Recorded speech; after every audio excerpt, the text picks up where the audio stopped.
Before I do start this video, make sure to use my TCG player affiliate down below if you're looking for any of these singles that I talk about today. Also, this channel is sponsored by Arcane Fortress. If you're looking for the best deck boxes around, make sure to use my link down below in the description to check them out. One other way you can support the channel is by becoming a patron. There are some great benefits of being a patron to the channel, such as giveaways, deck advice, and more when you do join. Hey, what's going on YouTube? This is Devin coming back at you with another video today on PubStomp MTG, and in this video today, I'll be upgrading the new Graveyard Overdrive Precon deck that is coming out for Modern Horizons 3. And out of all the Precons, this is basically a close second to the Eldrazi one. I'm super excited about this deck because of all the new commanders and all the new cards that are within there. Speaking of commanders, this will come with two commanders that you can pick from, the front-facing commander Disa the Restless. And so let's first discuss her. So for 2 black, red, and a green, it's legendary creature, human scout, a 5/6 body. Whenever a Lorgoyf permanent card is put into your graveyard from anywhere other than the battlefield, put it onto the battlefield. And whenever one or more creatures you control deal combat damage to a player, create a Tarmogoyf token. So what's kind of funny about this card is the fact that Tarmogoyf has been powered out of Modern, and so they kind of had to give something to those Modern players for a commander deck with the Tarmogoyfs to kind of give a remembrance. And either way, this is pretty powerful. It can make a lot of Tarmogoyf tokens on the battlefield. The more you do mill, the more you can take advantage of those Tarmogoyfs and make them even bigger. And of course, whenever a Lorgoyf is put into your graveyard from anywhere other than the battlefield, you just put it straight onto the battlefield instead of milling it or discarding it any kind of way.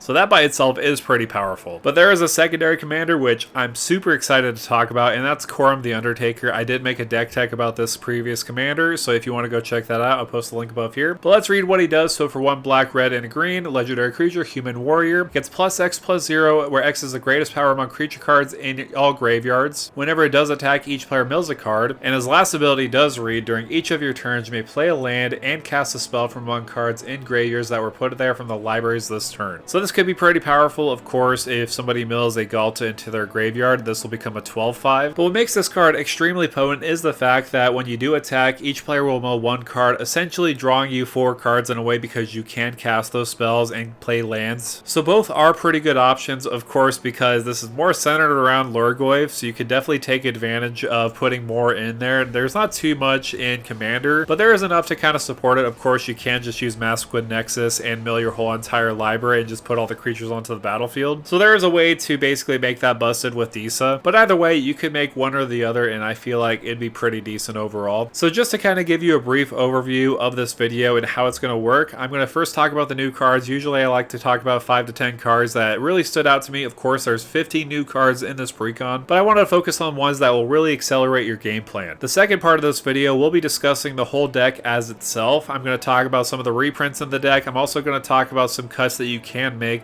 Usually I go for 5 or 10 depending on how good the deck is. Then in the last part of the video, I will discuss some cards that you should put into the deck that'll just juice it up a little bit more. Of course, there are some Tarmogoyfs that you could easily throw in here and make it a good deck too. But I did want to focus on other synergies that you can take advantage of. And so with that said, let's get it started.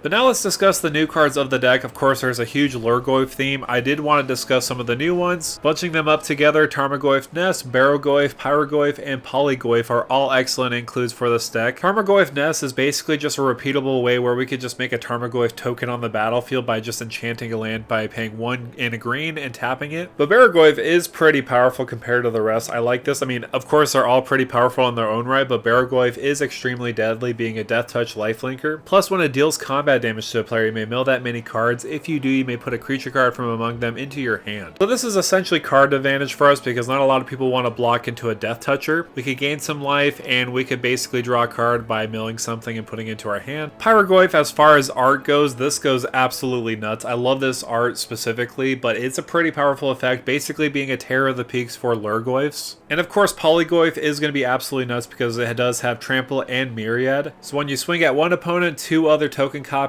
will be swinging at other opponents as well. So these cards are extremely powerful. I do like these for the Lorgoyfs. Of course, it does focus specifically on them and nothing really else. However, Lorgoyfs are not the only creature type in this list. There are also some fun dragons like Gluttonous Hellkite and Broodmate Tyrant. Gluttonous Hellkite is pretty ridiculous. You pay into the X ability and pay the Jund colors. When you cast this spell, each player sacrifices X creatures. Gluttonous Hellkite enters the battlefield with 2+1/+1 counters on it for each creature sacrificed this way. It does also have flying and trample. The one one minor downside to this card is the fact that you may have to sacrifice some of your own creatures, but it's probably for the greater good because you can make Gluttonous Hellkite even bigger. Say for example, X is equal to 2, each player has to sacrifice 2 creatures. Then Gluttonous Hellkite will enter the battlefield with a total of 16 counters on it, making it a 19/19. Also with flying and trample too, by the way. So Gluttonous Hellkite can go very tall, but what could go very wide is Broodmate Tyrant. So for 4 and Jund color combination, it does have flying. When it does enter the battlefield, create a 5/5 red dragon creature token with flying, and it does also have Encore 5 and Jund color combination as well, and itself is a 5/5/2.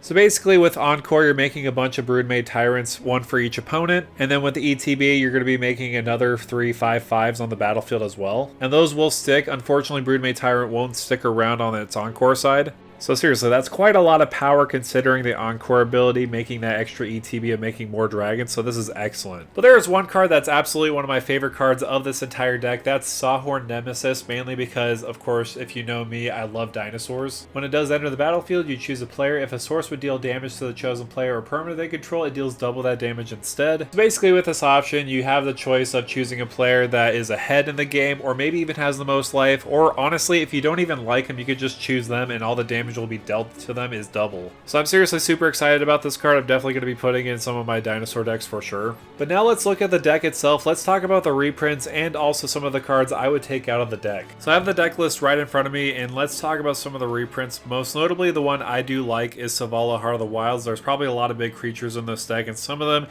you may recur, some of them you may not. So having that option to just have a lot of mana in your arsenal by tapping Selvala is very good. Anger is another very welcome reprint. Of course, if you do just mill it into your graveyard, all your creatures will then just have haste forever now on. Ignoble Hierarch is also another welcome reprint, even though it's like $2.72. It's a very welcome one because, of course, this is one of the best mana dorks you can be playing in the entire deck because it taps for Jund color combination. Stitcher Supplier is a way we could just mill cards whether it enters the battlefield or leaves the battlefield. Junji is also a very welcome reprint. I like this as a reanimator card because, of course, when it does die, you could either make people discard cards or you could reanimate a creature from your graveyard onto the battlefield. I was quite surprised to see Zeotor the Incinerator, but it's a welcome card in the deck because, of course, you have a lot of big creatures in your arsenal, so having that ability to just fling them to your opponent's face and get some treasure is going to be great value for you. But the main one I want to talk about is Archon of Cruelty. I am very surprised that they put this in the list because this was just in Modern Horizons 2, like what, 2 years ago? Is it already been 2 years ago since Modern Horizons 2? Some of the Planeswalkers in this deck, Grist is okay, Liliana, Death's Majesty is a great reanimator card by doing that -3 ability. Garruk, Apex Predator is a surprising one. I don't necessarily see the point of it being in the deck, but it is in there anyways. Kolaghan's Command is pretty good, and it does have a decent spell package, but there probably can be better cards. Besides Chandra's Ignition, that's a very good board wipe for the deck. But I do believe the Reaver Cleaver is the best card that is reprinted in this entire deck, because equipped creature gets +1/+1 and does trample. Whenever this creature deals combat damage to a player, you make that much treasure tokens. So this is obviously very good to cast your big giant creatures. You do have a lot of them, and I mean a lot of high CMC creatures. Masquid Nexus, this is just a combo with Disa. As long as you have a way to mill your whole entire library, you could just use Masquid Nexus just to put all your creatures onto the battlefield instead of putting some into the graveyard and putting some of the Lurgoyfs onto the battlefield, because every card will be a Lurgoyf at that effect. But there are some cuts that I do feel like are pretty necessary, and of course there's an ad that pops up right away. Not really a big fan of Burnished Heart. I don't think it's necessarily needed because you are in green. You don't necessarily need Burnished Heart to sacrifice it. Of course, it does have 2 types to help their Lurgoyfs out, but I don't think it's necessary. I would probably get rid of Garruk, the Apex Predator, mainly because it doesn't really synergize with the graveyard. I would rather put a lot of other reanimation spells in your arsenal to take advantage of basically reanimating any one of these targets. Garruk doesn't really do that for us. Neither does really Grist, so I'd probably take those 2 out. Grist, I love you, but this is not necessary in the deck specifically. Grapple with the Past, Grizzly, Salvage, Terminate. Terminate's fine. Maelstrom Pulse is okay. Riveteer's Charm's okay. Tempt with Mayhem is another fantastic card.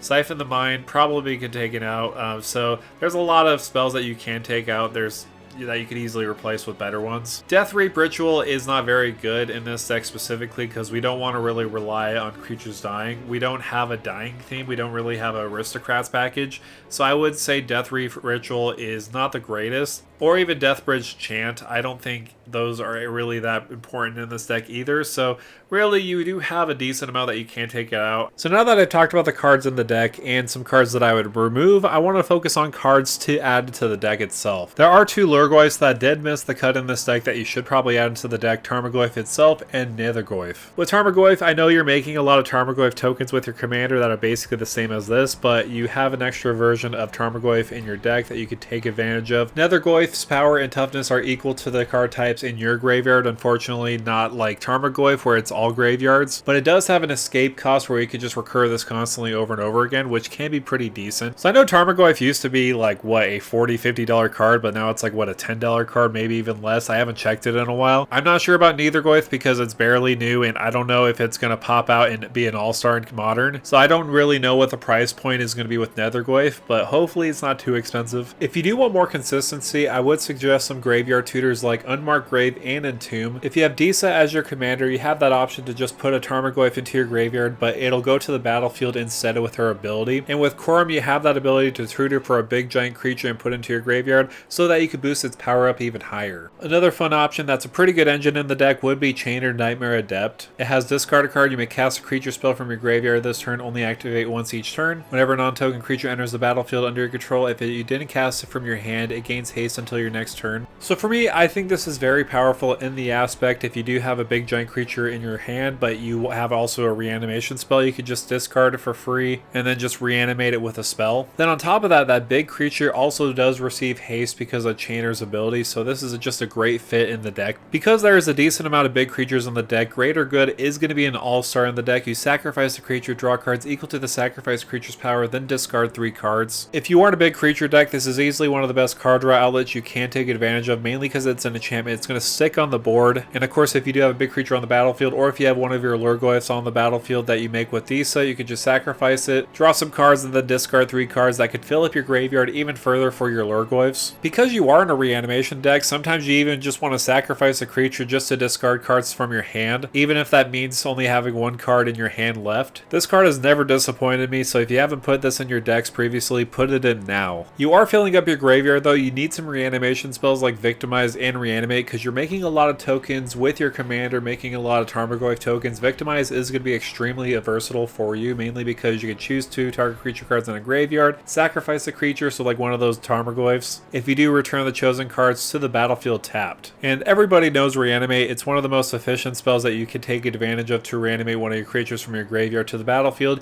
You do lose life in the process, but that's a small price to pay, especially if you do get some momentum in your way. Another fun reanimation spell to turn the tide into your favor is Breach the Multiverse. This card is quite cracked and literally can help you basically win the game. Each player will build 10 cards for each player. Choose a creature or planeswalker card in that player's graveyard. Put those cards onto the battlefield under your control. They also do become Phyrexians in addition to their other types, but that doesn't matter too much unless there's some weird situation. Most likely this will spell doom for your opponents because you get the best creature from each player's graveyard, including your own graveyard. But why go for some creatures when you could go for all the creatures in all graveyards with Rise of the Dark Realms? Even though it is 9 mana, it's a great finisher in the deck that could really take over the game and possibly give you the win. Simply, you put all creature cards from all graveyards onto the battlefield under your control. That's it. That's simple. Most likely you will be playing this in the late game, and what's very nice about that is the fact that you probably milled a bunch of creature cards into your graveyard. You could just mass reanimate them, and whatever creature cards are in your opponent's graveyard too. Also, this is pretty affordable compared to what it was previously. This did get a reprint in Murders at Karlov Manor, so that's a nice touch too. But with all that said, that's going to do it for me, guys. Thank you guys so much for coming by and watching this video on upgrading the Graveyard Overdrive deck. This is a very fun deck. Probably not the best reprints of the entire set focusing on reanimation, but this did have a lot of fun aggressive strategies that you can take advantage of course with Tarmogoyfs. But I would love to hear from you. What are your thoughts and opinions about this deck? Do you plan on getting this deck, or what other deck do you plan on getting? Also, make sure to like, share, and subscribe to the channel. With that out of the way, thank you for stopping by.